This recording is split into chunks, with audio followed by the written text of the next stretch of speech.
بن عمي بنت عمي السلام عليكم. ايوا كي مليح شغل لا كلشي مليح فاميليا فيفا. الخبيرات نتاع اليوم متعدده، فيها السي عبد المجيد يتخذ قرار يعني خطير جدا تجاه فرنسا، فيها انفانتينو في المغرب دار واحد التصريح حتى هو عاود خطير ودار واحد الحاجه عاود اخرى خطيره، الجامعه الملكيه لكره القدم حتى هي تتخذ قرارا خطيرا عنده علاقه مع هذا الشيء اللي جاي في كره القدم. مانديليتو مشى للبوليزاريو، مشى لتيندو في الجزائر الجنوبيه. فيفا. غنبداو سيدي بالسي عبد المجيد.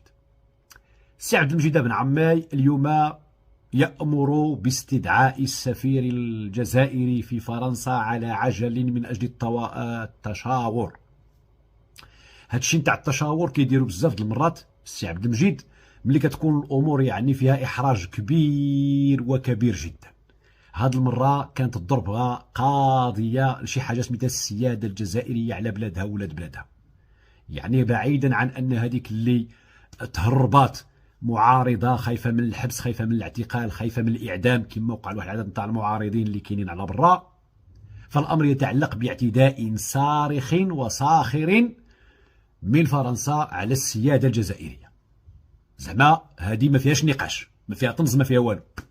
اللي وقع بن عمي هو انه واحد المعارضه سميتها اميره بوراوي غادي تسلت من الجزائر لتونس، وهذيك السلته من الجزائر لتونس سيتبين ان القنصليه الفرنسيه، دبلوماسيين فرنسيين، سفراء فرنسيين سواء في تونس سواء في الجزائر متورطين في هذه القضيه ديال انها تسلت من الجزائر الى تونس.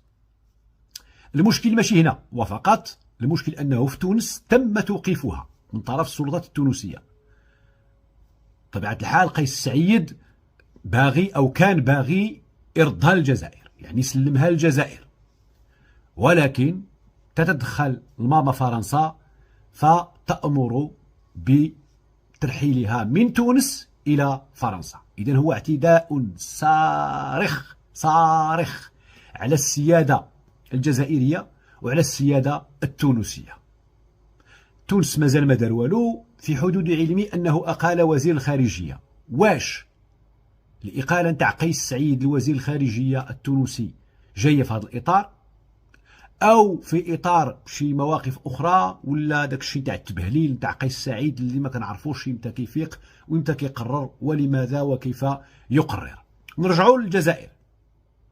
الان بن عمي النظام الجزائري يحس بحرج شديد جدا، يعني ما كاينش ادنى مبرر اللي يقدر يسوغ ان الدوله الفرنسيه دير شرع يديها داخل التراب الجزائري وتهرب مواطنه جزائريه. اي نعم عندها الجنسيه الفرنسيه، ولكن في هاد الحالات اللي فيها ناس اللي عندها جنسيات مزدوجه كاين شي حاجه سميتها القانون، والمتابعه كتكون بين الدولتين على مستوى احترام السياده نتاع كل وحده فيهم، ولكن فرنسا لم تفعل ذلك. فرنسا بن عمي بطبيعه الحال عندها لي زانديس، بطبيعه الحال عندها ما يشجعها على ذلك في الدعم.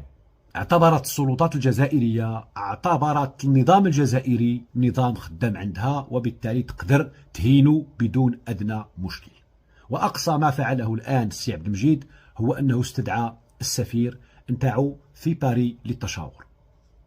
سبق له ان استدعى السفير نتاعو في باريس للتشاور، وعاد السفير او عين سفير اخر في باريس دون تقديم أي اعتذار، لا من طرف ماكرون ولا وزارة الخارجية الفرنسية ولا من طرف أي مسؤول فرنسي تجاه ما تم انتهاكه من حرمة وكرامة وأنفة النظام الجزائري.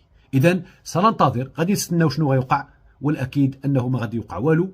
هادشي كامل سيكون فقط يعني ضر للرماد في العيون في انتظار أن هذه العاصفة تدوز ويعود السفير إلى مكانه وكأن شيئا لم يكن. مشينا بن عمي دابا لشي حاجة سميتها أنفانتينو بعدما بزاف ديال الخوت خوتنا كيقول لك ودي ما حضرش الافتتاح وما إلى ذلك، ها هو جا في الدومي فينال، ها هو غادي يحضر الفينال، وها هو دار تصريح والتصريح بطبيعة الحال مهم ومهم جدا، كيقول فيه بأن المغرب صار بلدا نتاع كرة القدم. وملي كنقولوا صار بلدا نتاع كرة القدم فالأكيد أنه يتربع مع 4 نتاع المنتخبات، مع 4 نتاع الدول على عرش كرة القدم العالمية. لهذا التصريح ما له وله تبعات طبيعة الحال، خاصة وأن هذا أنفانتينو اللي قال لك كان غاضب على القجع ومخاصم مع القجع غادي يدير ماتش حبي، وهذا الماتش هذا فيه بزاف نتاع الرسائل تجاه من لا يريد أن يفهم أن الأمر محسوم فيها حاجة، وراكو عارفين الحسم اللي كنتكلم عليه. ثم ابن عمي غنتكلموا على الجامعة الملكية لكرة القدم. أياه شنو دارت؟ في بلاغ لها تؤكد أنها ستستقبل 3 تاع لي ماتش ديال 6 تاع الفرق أفارقة، فرق إفريقيا خوتنا الأفارقة يلعبوا الإقصائيات نتاعها في المغرب. يعني 3 تاع الدول اختارت المغرب باش يكون الملاعب المغربية هي اللي غتستقبل هذه المقابلات لأسباب تتعلق بالشروط نتاع الشروط الجديدة اللي فرضها الكاف بخصوص الملاعب والتجهيزات اللي خصها تكون في الملاعب، أو شروط أخرى عندها علاقة مع البنية التحتية نتاع هذه الملاعب. إذا المغرب كاين بتجهيزاته، بضيافته، بملاعبه، ببنيته التحتية، بالملاعب نتاع التدريب، بالفنادق نتاعو وبالمركبات نتاعو، استقبل هذه المقابلات 3. وهذه إشارة كبيرة جدا إلى أن اللي كيحتاج كيلقاك، فالأكيد أنك ملي غتحتاجو غتلقاه. هذا الشيء ما فيه لا كوسسة لا عوسسة لا جوسسة، فيه واحد البلاد كيثيقوا فيها مختلف الدول الإفريقية وكطالبها بأنها تعطي لها الملاعب نتاعها باش تلعب لي ماتش نتاعها اللي كيكونوا اوفيسيال، يعني دي ماتش رسميين نتاع الإقصائيات ديال كأس إفريقيا أو كأس العالم. ببالقجع ضربت معلم، والله يعاون ويوفق. نمشيو الآن للخبر الأخير وهو الخبر نتاع مانديليتو. مانديليتو كان حضر في الافتتاح، دار داك التصريح اللي غادي يزلزل ومازال التبعات ديالو راها جايه على الفاف الجزائري، على الاتحاد الجزائري لكرة القدم. يستناو ما تزربوش، بقى تما مبرع متاع مطق مع راسو، دوز الفينال في الجزائر الفوق، وبانت الوسيدي للسي عبد المجيد يستقبلوا دائما في اطار فقسليه الجيران. وبطبيعه الحال الصفه نتاعو حتى واحد ما عرف واش كيدير، شنو واش برلماني لا رئيس مجموعه برلمانيه، وزير، سفير، مقاول كبير غيدير شي حاجه في الجزائر، لا. راس المال ديالو الكامل هو انه حفيد لمانديلا. هل يقدم شيئا؟ هل سيقدم اضافه لشي حاجه سميتها الدبلوماسيه الجزائريه؟ لا.